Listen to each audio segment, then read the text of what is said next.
Buried beneath dust and silence, this machine still carried the spirit of speed.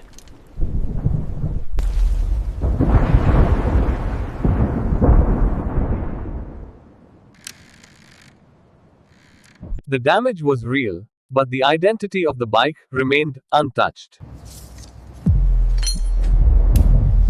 Every damaged part had to come apart without losing what made the bike iconic. Piece by piece, the machine found its strength again. Not redesigned, not replaced, restored exactly as it was meant to be.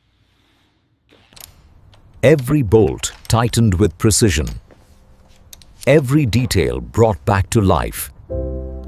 The same machine, the same identity, reborn stronger than ever.